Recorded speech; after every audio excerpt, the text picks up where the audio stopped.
শাবান মাস আমাদের মাঝে শুরু হয়েছে, ইতিমধ্যেই রজব মাস বিদায় হয়ে গিয়েছে, আর এই মাসের শেষে ইনশাআল্লাহ রমাদান মাস আসবে। রজব এবং শাবান হচ্ছে প্রস্তুতিমূলক মাস। এ মাসে রমাদানের জন্য প্রস্তুতি নিতে রাসূলুল্লাহ সাল্লাল্লাহু আলাইহি ওয়াসাল্লাম উৎসাহিত করেছেন এবং রাসূল করিম সাল্লাল্লাহু আলাইহি ওয়াসাল্লাম শাবান মাসে তুলনামূলক বেশি রোজা রাখতেন, নফল রোজা রাখতেন। রমাদানের অতিরিক্ত ইবাদতের প্র্যাকটিসটা শুরু হয় রজব মাস থেকে। শাবান মাসে এর প্রতি আরো বেশি মনোযোগী হওয়ার জন্য শরিয়া উৎসাহিত করে, আর রমাদান মাস জুড়ে যেন মানুষ পুরো সময় আল্লাহ তাআলার ইবাদতে মশগুল থাকে, সে ব্যবস্থা এবং উৎসাহ কোরআনে কারিমে আল্লাহ সুবহানাহু ওয়া তাআলা রাসূল আকরাম সাল্লাল্লাহু আলাইহি ওয়াসাল্লাম তার হাদিসে বর্ণনা করেছেন। নবী করিম সাল্লাল্লাহু আলাইহি ওয়াসাল্লাম অন্য যে সময়ে নফল রোজা যা রাখতেন তার চেয়ে অধিক সময়, অধিক দিন জুড়ে শাবান মাসে নফল রোজা রাখতেন। সুতরাং শাবান মাসে অতিরিক্ত বা নফল রোজা রাখার প্রচেষ্টা চালানো আমাদের সবার জন্য খুব জরুরি কাজ। হযরত আয়েশা সিদ্দিকা রাদিয়াল্লাহু তাআলা আনহা থেকে হাদিস বর্ণিত হয়েছে যে রাসূল করিম সাল্লাল্লাহু আলাইহি ওয়াসাল্লাম শাবান মাসে অন্যান্য মাসের তুলনায় সর্বাধিক নফল রোজা রাখতেন।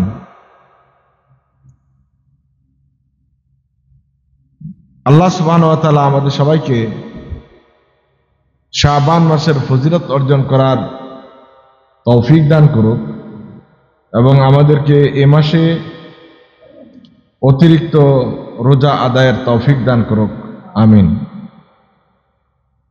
আজকে আমরা যে বিষয়ে আলোচনা করব সেটি হলো জিক্রুল্লাহ, আল্লাহ সুবহানাহু ওয়া তাআলার জিকির বা স্মরণ করা।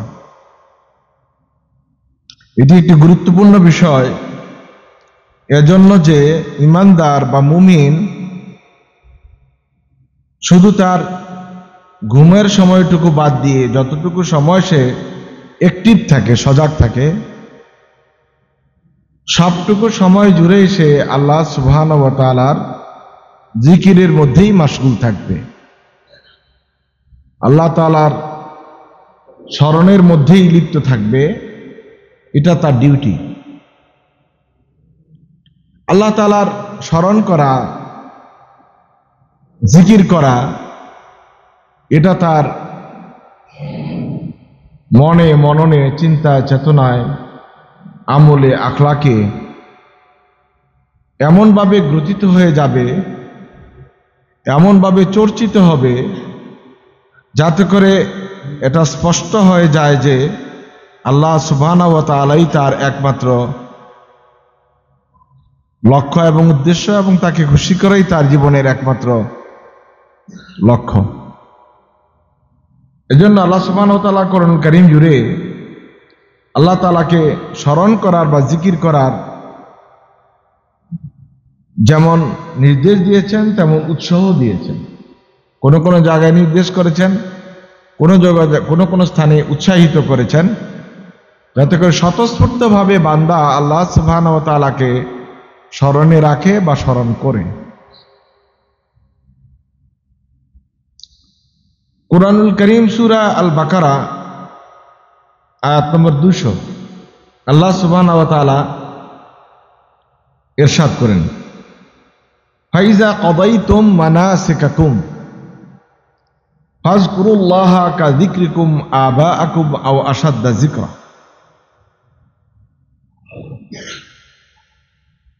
যখন তোমরা তোমাদের মানাসিক বা হজের কার্যাদি সম্পন্ন করো, শেষ করা হয়ে যায় তোমাদের হজের কাজগুলি। কাজের হজ তো নির্ধারিত কয়েকটি দিন, আইয়াম মাদুদাত,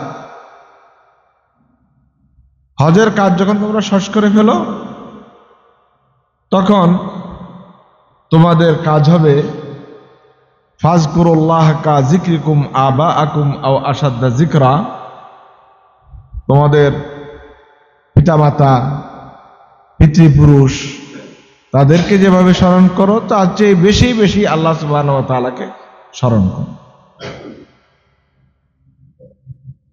আল্লাহ তাআলা জিকির এর চেয়ে এমন একটি কাজ, যে কাজ ইমানদারের সকল কাজের সাথে সার্বক্ষণিক সংযুক্ত।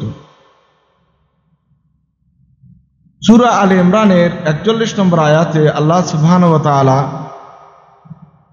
হযরত জাকারিয়া আলাইহিস সালাতু ওয়াস সালামকে যেভাবে নির্দেশ করেছেন, উপলক্ষ হযরত জাকারিয়া হলেও উদ্দেশ্য কিন্তু আল্লাহ সুবহানাহু ওয়া তাআলার সকল মানব জাতিকেই আল্লাহ তাআলা সম্বোধন করে এটি বলেছেন, ওয়াজকুর রাব্বাকা কাসীরা, তুমি তোমার রবকে বেশি বেশি স্মরণ করো, জিকির করো।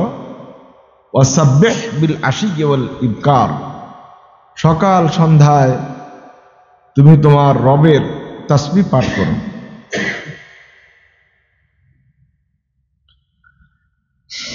আল্লাহ সুবহানাহু ওয়া তাআলা সূরাতুল আনফাল আয়াত নম্বর 45,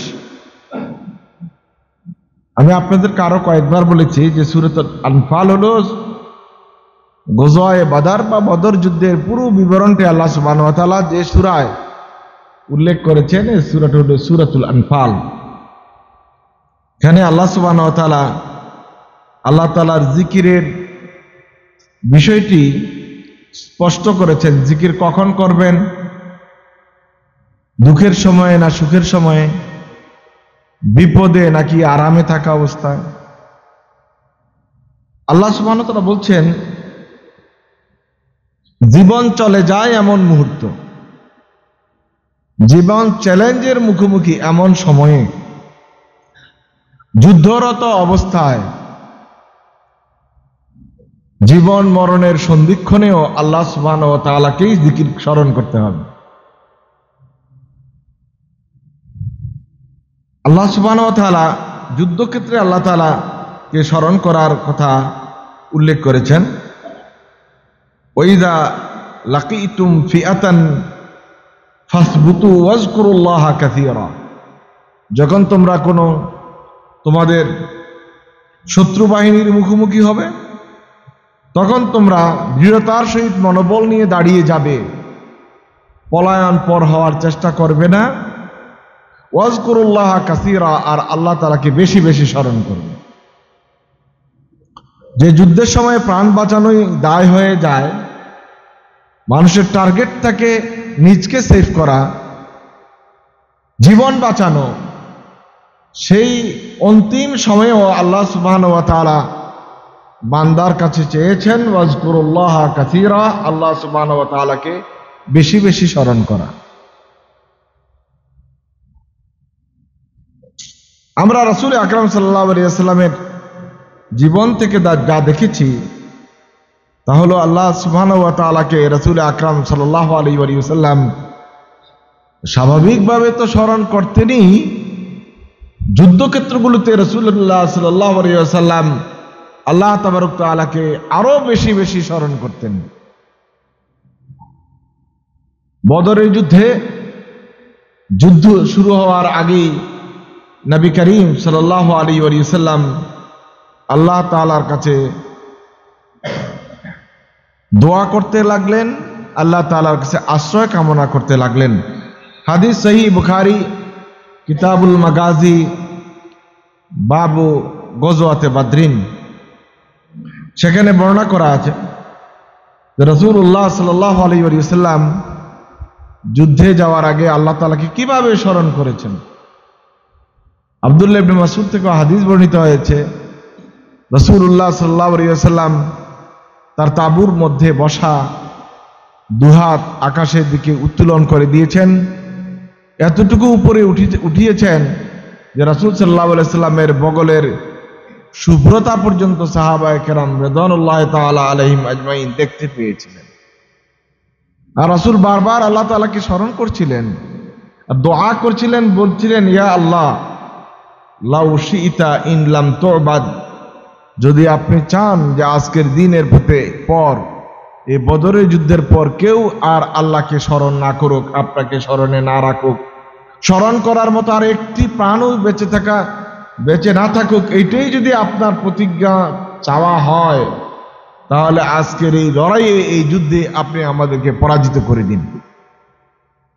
আর যদি আপনি চান এই পৃথিবীতে আপনার নাম নেওয়ার লোক থাকুক, আপনাকে ডাকার মতো কোনো মানুষ থাকুক, তাহলে আজকে আমাদের এই যুদ্ধে, এই লড়াইয়ে আমাদেরকে বিজয় দান করুন।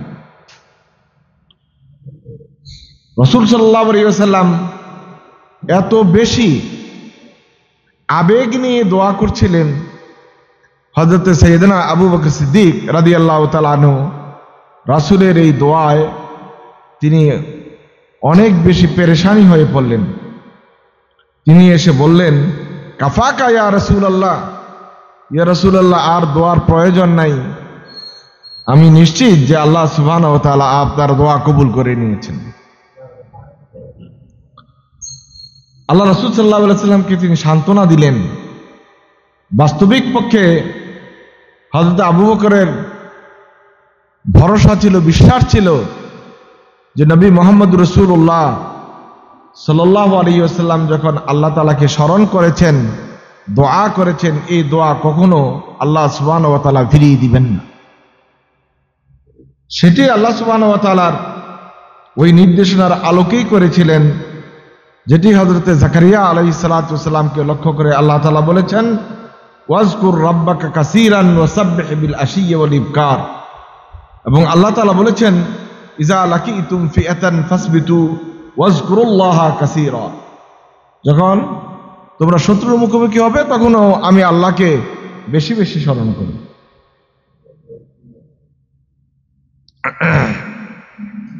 আল্লাহ তাবারক তাআলা সূরা আল আহজাব ইরশাদ করেছেন ঈমানদারদেরকে লক্ষ্য করে, ইয়া আইয়ুহাল্লাযীনা আমানু উযকুরুল্লাহা যিকরান কাসীরা। হে আমার মুমিন বান্দারা, তোমরা আমাকে বেশি বেশি জিকির করো, স্মরণ করো। জিকির কথা বললে কিছু মানুষ অপছন্দ করে, মনে করে এটা তো পীর মুর্শিদদের কাজ, যারা তাসাবুফের চর্চা করে তাদের কাজ। জিকির কোন তাসাবুফ দ্বারা করে তাদের সম্পদ না, বরং জিকির হলো প্রত্যেক ঈমানদারের জন্য আল্লাহ তাআলার উপর দেয়া একটি ফরজ দায়িত্ব। জিকির যে সিস্টেমগুলো বের করা হয়েছে, এগুলো দিন সমর্থিত জিকির না হলে বরং এগুলো গুনাহের কারণ হতে পারে। বেদাতি কোন জিকির আল্লাহ তাবারক তাআলা কবুল করেন না, সেটা ভিন্ন বিষয়। তাই বলে আল্লাহ তাআলা জিকিরকে অস্বীকার করার কোনো সুযোগ নেই, কারণ জিকির হলো ইবাদত, জিকির হলো সালাত, জিকির হলো তেলাওয়াতে কোরআনে কারীম, জিকির হলো আল্লাহ রাসূলের প্রতি দুরূদ পাঠ করা, জিকির হলো আল্লাহ তাআলাকে সার্বক্ষণিক সকল কাজে স্মরণ করা। জিকিরকে বাদ দিলে আপনার দিন কিছুই থাকে না। আল্লাহ সুবহানাহু ওয়া তাআলা বলছেন যিকরান কাসীরা, আমাকে বেশি বেশি জিকির করো, স্মরণ করো। কোন হুদুদ, সীমা বেঁধে দেয় নাই। 100 বার পড়ো, 1000 বার তাসবিহ পড়ো, 1 লাখ বারের খতম দাও, এগুলো কিন্তু কোরআনে কারিমে নাই। আয়াতুল কুরসির 1 লাখ বার খতম, অথবা দোয়া ইউনূসের 1.25 লাখ বার খতম, এইরকম জিকিরের কথা কোরআনে উল্লেখ করা হয়নি, হাদিসে নাই, মানুষ বানিয়ে নিয়েছে। বরং আল্লাহ তাআলা বলছেন উযকুরুল্লাহা যিকরান কাসীরা, বেলা হুদুদিন, কোন সীমা ছাড়া আল্লাহ তাআলাকে জিকির করতেই থাকে।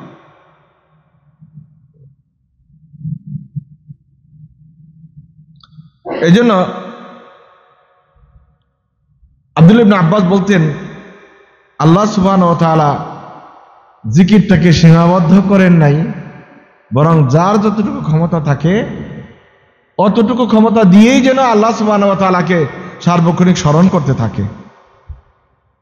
হযরত ইমাম আহমদ বিন হাম্বল রাহিমাহুল্লাহ, তিনি গুনে গুনে ইবাদত করা, তসবির দানা নিয়ে গনে আল্লাহ তাআলা জিকির করা, এটাকে পছন্দ করতেন না। এটাকে তিনি একটা বেদাতি কাজ মনে করতেন। যে 100 বার দুরূদ শরীফ পড়ো, 100 বার সুবহানাল্লাহ আলহামদুলিল্লাহ পড়ো, যেই সংখ্যাগুলি হাদিসে বর্ণনা করা আছে এর বাইরে কোনো সংখ্যা বাইর করে কোন জিকিরকে সীমাবদ্ধ করে দেওয়া, এটা একটা বেদাতি কাজ। 33 বারের কথা বলা আছে, সালাতের পরে আপনি পড়বেন, এটা সুন্নতি কাজ। কিন্তু বাকি যে সংখ্যাগুলো বের করে নিয়েছেন, যেগুলো হাদিসের কোনো ভিত্তি নাই, এই সংখ্যাগুলো বের করে নেওয়া মানে আল্লাহ তাআলার জিকিরকে সংকীর্ণ করে দেওয়া। বরং আল্লাহ সুবহানাহু ওয়া তাআলা বলছেন সূরা আল জুমা আয়াত নম্বর 10, ফাইদা কুদিয়াতিস সালাতু ফান্তাশিরু ফিল আরদ ওয়াবতাগু মিন ফাদলিল্লাহ ওয়াজকুরুল্লাহা কাসীরান লাআল্লাকুম তুফলিহুন। আল্লাহ সুবহানাহু ওয়া তাআলা এই আয়াতে প্রথমেই উল্লেখ করেছেন, বর্ণনা করেছেন, উৎসাহিত করেছেন যেন মানুষ সালাতটা জামাতে আদায় করে। ইদা কুদিয়াতুস সালাত, নামাজ যখন তোমার সম্পন্ন হয়ে যায়, ফান্তাশিরু ফিল আরদ, জমিনে তোমরা ছড়িয়ে ছিটিয়ে পড়ো। জমিনে ছড়িয়ে ছিটিয়ে কি করবে? মারামারি করবে? আল্লাহ সুবহানাহু ওয়া তাআলা বলছেন ওয়াবতাগু মিন ফাদলিল্লাহ, জমিনে ছড়িয়ে ছিটিয়ে পড়ে কাজে নিযুক্ত হয়ে কর্মক্ষেত্রে নিজেরা যোগদান করে ফদলুল্লাহ, আল্লাহ তাআলার ফদল করম, দয়া এবং রহমত কামাই করার চেষ্টা করো। তাহলে 1 নম্বর কথা যেটি আল্লাহ তাআলা এখানে বুঝাতে চেয়েছেন, আল্লাহ তাআলার ফজল, দয়া, করুণা, রহমত মসজিদের কোনায় নয়, এটা হলো কর্মক্ষেত্রে। মসজিদ ততক্ষণই ব্যবহার করবেন যতক্ষণ আপনার ইবাদতের প্রয়োজন।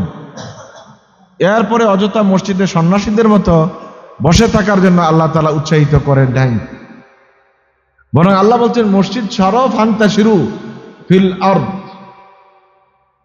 জমিনে ছড়িয়ে ছিটিয়ে পড়ো, যেখানে তোমার কর্মক্ষেত্র, যেখানে তোমার কাজ, সেখানে মনোযোগী হও। আর কি করো? জিকিরের জন্য মসজিদে বসার দরকার নাই। ওয়াজকুরুল্লাহা কাসীরান লাআল্লাকুম তুফলিহুন। কর্মক্ষেত্রে তুমি যদি তোমার কাজটা শতভাগ দায়িত্ব পালন করো, আল্লাহ তাআলাকে স্মরণ করো, এটা হলো তোমার জন্য সর্বোত্তম কাজ। ফাজকুরুল্লাহা কাসীরা। নামাজ পড়ে এখানে অনেকক্ষণ তাসবিহ তাহলিল পরে অফিসে গিয়েই যদি আপনি দুর্নীতি শুরু করেন, ঘুষ নেওয়া শুরু করেন, মানুষদেরকে কষ্ট দেওয়া শুরু করেন, অথবা কোনো অন্যরকম খারাপ চিন্তা করে আপনি অর্থ উপার্জনের চেষ্টা করেন, তাহলে এই জিকির আপনাকে কোনো কাজেই দিবে না, এই সালাতও আপনাকে কোনো কাজ দিবে না। আল্লাহ তাআলা বলছেন ইযা কুদিয়াতিস সালাত ফান্তাশিরু ফিল আরদ ওয়াবতাগু মিন ফাদলিল্লাহ ওয়াজকুরুল্লাহা কাসীরান লাআল্লাকুম তুফলিহুন।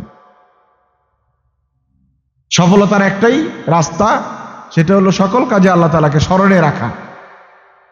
আমি আমার কাজটা যা করছি হালাল কাজ, এই কাজটা আল্লাহ তাআলার সন্তুষ্টির জন্য করছি কিনা, এই কাজটা করার সময় আমার আল্লাহ তাআলার কথা স্মরণে থাকে কিনা, এই যে অনুভূতি, এই অনুভূতিটা হলো জিকরুল্লাহ।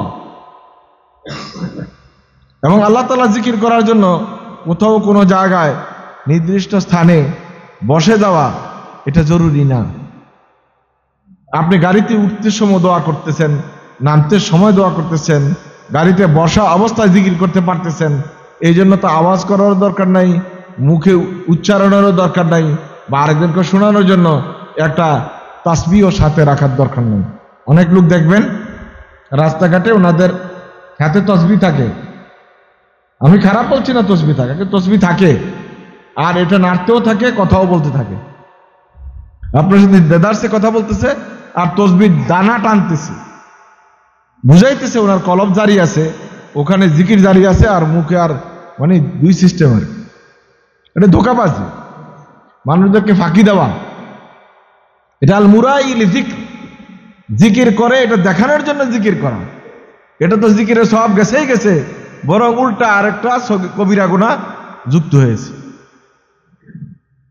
জন্য দেখানোর জন্য জিকির নয়। ওয়াজকুরুল্লাহা যিকরান কাসীরা, আল্লাহ তাআলাকে আপনি স্মরণ করবেন স্মরণ করার জন্য, দেখানোর জন্য নয়। কিছু মানুষ দেখবেন আবার আঙ্গুলের মধ্যে তসবিহ দানার পরিবর্তে, তসবির পরিবর্তে এক ধরনের মেশিন পাওয়া যায়, কাউন্টেবল মেশিন, ওইটা ব্যবহার করে আর এটা টিপতে থাকে, এটা কটকট খটখট আওয়াজ করে। তো মানুষ বুঝে যে পাশে যিনি বলছেন আলহামদুলিল্লাহ আল্লাহওয়ালা মানুষ, জিকির চালু আছে। এই ধরনের জিকিরের কোনো অর্থ, কোনো মূল্য শরিয়ার মধ্যে নেই। শরিয়া হলো আপনার কাজটা পরিপূর্ণভাবে আল্লাহ তাআলা সন্তুষ্টির জন্য করবেন এবং শুধু আল্লাহকে সন্তুষ্ট করার জন্যই আল্লাহ তাআলা স্মরণ করবেন, জিকির করবেন। আপনারা কি হিন্দুদেরকে দেখছেন? কিছু কিছু হিন্দু হাতের মধ্যে একটা থলির মতো বাঁধে, ভিতরে কিছু দানা থাকে, ওগুলো টানতে থাকে। এরাও তো একটা ভালো জিকিরের মধ্যেই আছে, নাউজুবিল্লাহি মিন যালিক। এটা অনুসরণ করতে আপনাকে বললো কে? বরং আল্লাহ সুবহানাহু ওয়া তাআলার জিকিরটা থাকবে আপনার মনের সাথে তাআল্লুক, হৃদয়ের সাথে তাআল্লুক। লাগবুল কালাম, অপ্রয়োজনীয় কথাগুলো ছাড়েন। ট্রেনে, বাসে, ট্রামে, অটোতে, গাড়িতে বসে বসে গীবত শেখায়েত না করে, অন্যের সমালোচনা না করে মনে মনে সুবহানাল্লাহ আলহামদুলিল্লাহ লা ইলাহা ইল্লাল্লাহ আল্লাহু আকবার ওয়ালিল্লাহিল হামদ এগুলো বলেন। আল্লাহ তাআলা ওই জিকিরই করতে বলেছেন। সময় অপচয় করবেন না। সময় এমন এক জিনিস যেটা প্রতি সেকেন্ডের দাম তখন বুঝবেন যখন সময়ের হিসাব দিতে যাবেন। আল্লাহ সুবহানাহু ওয়া তাআলা বলছেন সুবহানাল্লাহ ওয়ালহামদুলিল্লাহ তামলাউ মা বাইনাস সামাই ওয়াল আরদ। তো সুবহানাল্লাহ আলহামদুলিল্লাহ বলতে না হয় আমার 2 সেকেন্ড গেছে, কিন্তু আল্লাহ সুবহানাহু ওয়া তাআলা বলছেন সুবহানাল্লাহ আলহামদুলিল্লাহ বললে আকাশ এবং জমিনের ফাঁকা জায়গাটুকু আল্লাহ তাআলা সওয়াব দ্বারা ভরপুর করে দেন। আপনি কেন গাড়িতে বসে বসে অযথা মন মরা হয়ে বসে আছেন? হয়তো কোনো কাজই করতেছেন না, মন খারাপ বসে আছেন, সময় লস করছেন। অথবা বসে আছেন পাশের মানুষের সাথে আরেকজনের গীবত শেখায়েত করতেছেন, এখানে সময় লস করছেন, গুনাহও কামাই করছেন। মানুষের মুখ খুললে কিন্তু আরেক বিপদ। যতক্ষণ চুপ থাকে ততক্ষণ ভালোই থাকে, হয়তো সওয়াব পায় না, সমান সমান থাকে। কিন্তু যখন মুখ খুলে তখন 2 বিষয় থেকে 1 বিষয় খালি না, হয়তো সে গুনাহ কামাই করে, নাহলে সওয়াব কামাই করে। মুখ খোলাটা একটা বিপজ্জনক জিনিস। সুতরাং মুখ খুলতে চিন্তা করে খোলা উচিত। এমন কথা বলার দরকার নাই যেটা গুনাহ কামাই হয়, এমন কথা বলার সুযোগ নাই যেটা দিয়ে আমার আমলনামা ভারী হয়।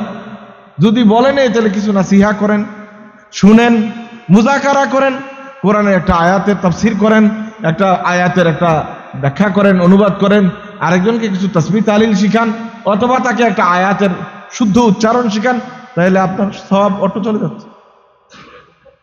কথা বলার মধ্যে আপনার সওয়াব পাওয়া না পাওয়া এই বিষয়টি নির্ভর করে। সুতরাং খুবই সতর্ক। যেমন খুশি তেমন বলার লোক কিন্তু আপনি না, আল্লাহ তাআলা আপনাকে এভাবে দেখতে চান না। এটা হলো সাধারণ মানুষ যাদের ঈমান নাই তাদের কাজ। কারণ তার কাজের কোনোটাই হলো তার কাউন্টেবল না। সুতরাং তার সবকিছুই করার সুযোগ আছে, আর আপনার কিন্তু এটা সুযোগ নাই। এই জন্য যে আপনি যা করেন, যা বলেন, সবগুলি কিন্তু আপনি ধরা, সবগুলি কিন্তু আপনার সেখানে রেকর্ড হয়ে যাচ্ছে। আল্লাহ সুবহানাহু ওয়া তাআলা বলছেন উযকুর ইসমা রাব্বিকা ওয়া তাবাত্তাল ইলাইহি তাবদীলা, তুমি তোমার রবের নাম স্মরণ করো।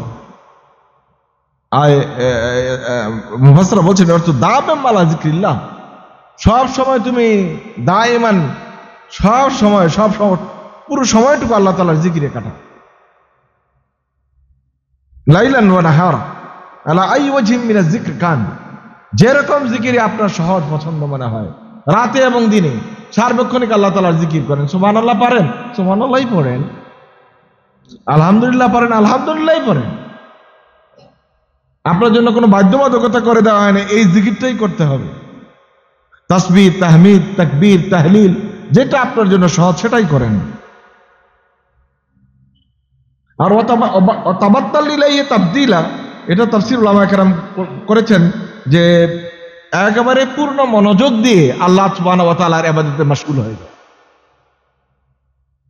ইবাদতের ক্ষেত্রে যেন আল্লাহ তাআলার সাথে আর কারো শিরক করা না হয়, একদম স্বচ্ছতার সহিত আল্লাহ সুবহানাহু ওয়া তাআলা ইবাদত করে যাবে।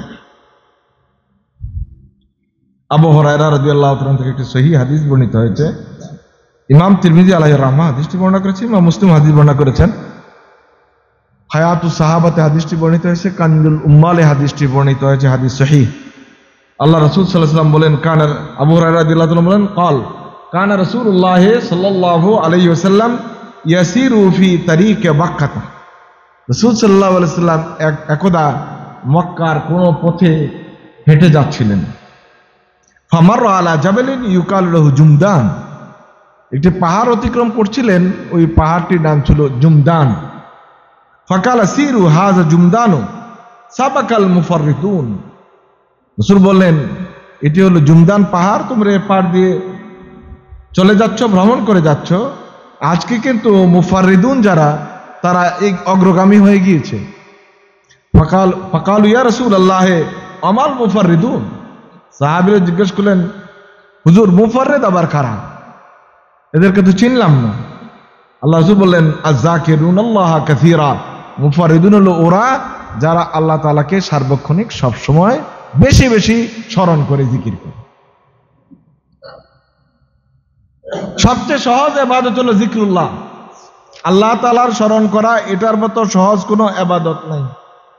কারণ এই জন্য কোনো প্রস্তুতি লাগে না, কোনো উজু লাগে না, কোনো নির্দিষ্ট জায়গা লাগে না, কোথাও আপনি নিয়ত করে বসা লাগে না।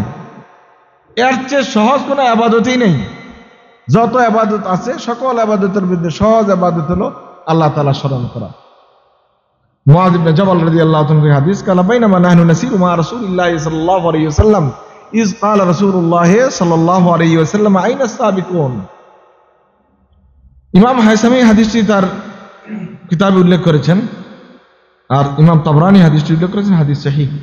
মুআয ইবনে জাবাল বলেন, আল্লাহ রাসূল সাল্লাল্লাহু আলাইহি ওয়াসাল্লামের সাথে একদা আমরা ভ্রমণে ছিলাম। রাসূল জিজ্ঞেস করলেন, আইনা সাবিকুন, যারা অগ্রগামী তারা কোথায়? কালু মাদা নাসুন ওয়া তাকাল্লাফা নাস। লোকেরা বলে যে হুজুর, আমাদের আগে কিছু লোক চলে গেছে, কিছু লোক আমাদের পিছনে আছে, আমরা মধ্যবর্তী স্থানে আছি। ওনারা মনে করেছিলেন আগে চলে যাওয়ার আরবি তো সাবেক, আগে যাওয়া, এই অর্থে আল্লাহ রাসূল বলেছেন। এই জন্য তারা এই ব্যাখ্যা দিয়ে দিলেন। কাল আইনা সাবিকুন আল্লাযিনা ইয়াস্তাহতিরুন বিযিকরিল্লাহ। আল্লাহ রাসূল সাল্লাল্লাহু আলাইহি ওয়াসাল্লাম বললেন, না, আমি ওদের কথা বলছি না, আমি ওদেরকে খুঁজছি যারা আল্লাহ সুবহানাহু ওয়া তাআলাকে বেশি বেশি স্মরণ করে। ওই লোকগুলি কোথায়? তাদেরকে আমি স্মরণ করছি। যারা আমাদের আগে হেঁটে চলে গেছে, এদের কথা আমি বলছি না। এটা তো আমি বুঝি, যারা আগে যায় তারা আগে গেছে, অগ্রগামী, এদের কথা তো আমি বলি নাই। আমি বলছি ওই সমস্ত লোকদের কথা যারা আল্লাহ তাআলাকে বেশি বেশি স্মরণ করে। মান আহাব্বা আন ইউতাফা ফি রিয়াদিল জান্নাহ ফালইয়াকসির যিকরাল্লাহ। যারা চায় যে আল্লাহ সুবহানাহু ওয়া তাআলা জান্নাতে উড়ে উড়ে বেড়াবে, তারা যেন আল্লাহর জিকির বেশি বেশি করে। আল্লাহর জান্নাতে উড়ে উড়ে বেড়াতে চান তো বেশি বেশি আল্লাহ তাআলার জিকির করে যান। আপনি কখন জিকির করবেন, এটার জন্য আল্লাহ তাআলা কোন সুনির্দিষ্ট সময় দেননি।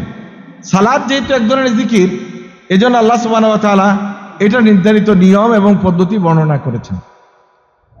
আসেন সামনে সামনে আসেন। আল্লাহ সুবহানাহু ওয়া তাআলা আপনাকে কোনো সুনির্দিষ্ট সময় বেঁধে দেননি। হ্যাঁ, সালাত যেহেতু একটা জিকির, সুতরাং সেটার জন্য একটা সুনির্দিষ্ট সময় আল্লাহ তাআলা বেঁধে দিয়েছেন। আর সাধারণ কোন জিকিরের জন্য আল্লাহ তাআলা আপনাকে সময় বেঁধে দেননি। এটা হবে কি, মিনাল ইস্তিকাজি ইলান নাউম। যখন ঘুম ভাঙলো, তখন তো আপনি জিকির দিয়ে আপনার ঘুম ভাঙার কাজটা শুরু করলেন। ঘুম ভাঙার পরে কি কোনো দোয়া নেই? দোয়া পড়েন না? এই দোয়া পড়ার মাধ্যমে তো আল্লাহকে স্মরণ করা শুরু করলেন। আর যখন ঘুমাইতে বিছনায় গেলেন, তখন কি আবার দোয়া পড়ে ঘুমিয়ে যান না? আবার স্মরণ করেই ঘুমিয়ে গেলেন। এটা হলো জিকরুল্লাহ। জিকরুল্লাহর এই ব্যাখ্যাটাই মানুষের, অন্তত আমাদের দেশে 99% মানুষ এই ব্যাখ্যাটা নেয় না। আমাদের মানুষ মনে করে মাজমাতে বসতে হবে, জোরে জোরে জিকির করতে হবে, 4 লতিফার জিকির হবে, 6 লতিফার জিকির হবে, হ্যাঁ, তারপরে আপনার কলবের দিকে মুতাওয়াজ্জিহ হতে হবে, কলব থেকে মাথায় যাবে, মাথা থেকে আবার হাঁটুতে যাবে, হাঁটুতে থেকে আবার কলবে যাবে। এইভাবে যে জিকিরের পদ্ধতি, এই পদ্ধতিতে বিশ্বাস করে 99% মানুষ। কথা ঠিক কিনা বলেন? এই ধরনের কোন জিকিরের কথা কোরআন, হাদিস, সুন্নাহ কোথায় বর্ণনা করা নেই। এগুলো বানানো পদ্ধতি, বেদাতি পদ্ধতি। বরং আল্লাহ তাআলা করে দিয়েছেন বান্দার জন্য সহজ। জিকিরটা করে দিয়েছেন সহজ, আমরা করে দিলাম কঠিন। আমরা এটাকে লতিফায় ভাগ করে এইভাবে সেভাবে ভাগ করে কলবের উপরে জরব দেওয়ার এই ব্যবস্থা চালু করেছি। এটা তো হাদিসে কোরআনে কোথাও নাই। বরং আল্লাহ সুবহানাহু ওয়া তাআলা আপনার জন্য আমার জন্য এটাকে এত সহজ করে দিয়েছেন। আল্লাহ তাআলা বলছেন ওয়াসাব্বিহুহু বুকরাতাও ওয়া আসীলা, আল্লাহ তাআলাকে তাসবিহ করো সকালে সন্ধ্যায়, যখন যেভাবে তোমার জন্য সক্ষম হও। হতে পারে কোনো একটা মানুষ সন্ধ্যায় সমুদ্র তীরে বসা, তার জন্য ওখানে মাজমার জিকিরের মাজমা বসানোর দরকার নাই, সে আল্লাহ তাআলার সৌন্দর্য, সৃষ্টির সৌন্দর্য দেখেও বলতে পারে সুবহানাল্লাহি বিহামদিহি সুবহানাল্লাহিল আযীম সাব্বিহু বুকরাতাও ওয়া আসীলা। সকাল সন্ধ্যায় আপনাকে জিকির করতে বলা হয়েছে, কোনো আল্লাহ তাআলা বাধ্যতা করে দেননি। এজন্য এটা আল্লাহ তাআলার পক্ষ থেকে একটি বিরাট অনুগ্রহ যে আল্লাহ তাবারক তাআলা নির্দিষ্ট ছাঁচে ফ্রেমে আপনাকে জিকির করতে বাধ্য করেননি। আল্লাহ সুবহানাহু ওয়া তাআলা সূরা আল ইনসান সেখানে উল্লেখ করেছেন 25-26 নম্বর আয়াত, ওয়াজকুর ইসমা রাব্বিকা বুকরাতাও ওয়া আসীলা ওয়া মিনাল লাইলি ফাসজুদ লাহু ওয়াসাব্বিহু লাইলান তাবিলা। জিকিরটা আপনি যদি পারেন বাড়াইয়া দেন, লাইলান তাবিলা, রাত জুড়ে, রাতের লম্বা সময় জুড়ে আল্লাহ তাআলাকে জিকির করেন। এই জিকিরের বিভিন্ন ক্রাইটেরিয়া হতে পারে, কখনো সালাত আদায় করবেন তাহাজ্জুদের, কখনো তেলাওয়াতে কোরআনে কারীম করবেন, কতক্ষণ শুধু শুধু জিকির করবেন, তাহলে আপনার উপর লোড হবে না। আল্লাহ সুবহানাহু ওয়া তাআলা এভাবে বলে নাই যে আপনি এইটাই করে রাত কাটিয়ে দিবেন, এই সাইজের জিকির করে রাত কাটিয়ে দিবেন, বরং আল্লাহ তাআলা বলছেন সাব্বিহু লাইলান তাবিলা, যেমনটি আপনার জন্য সহজ, যেমন করলে আপনি আত্মতৃপ্তি বোধ করেন যে আল্লাহ তাআলার জিকিরটা আমার দ্বারা হয়েছে, সেভাবে আল্লাহ সুবহানাহু ওয়া তাআলা আপনাকে জিকির করার সহজতর করে দিয়েছে।